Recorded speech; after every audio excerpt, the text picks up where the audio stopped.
Because what it does is it takes some part of the end of the movie or near the end of the movie, shows it at the beginning, and then cuts it off and goes, this is what's going to happen eventually. And then it starts the movie. And that's called a hook.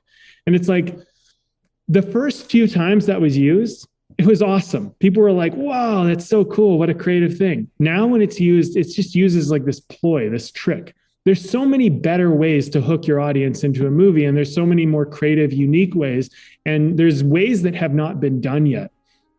But if you rely on technique, you rely on the science of storytelling, the science of screenwriting, you end up using these really basic ideas that actually rob your art of art.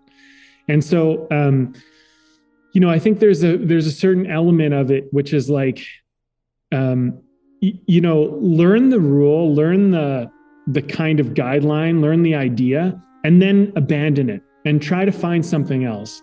Because something that worked once is not necessarily going to work again, And I think the part of the problem is like the scientific mind with art goes, well, this worked before, so it'll work again. And yes, technically it will work, but it doesn't really work.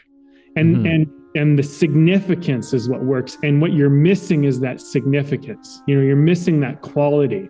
So you got to and I mean, we talked about this because we've had other conversations about this, but you got to often dig deeper. It's not you got to go beyond the appearance of what you're doing. You got to know what's common, and then you got to go, okay, well, this is common. So what would be a unique way to take this further or do this differently or make it deeper, something else? Otherwise, everybody knows what you're doing and it's a yawn. It's just a big yawn.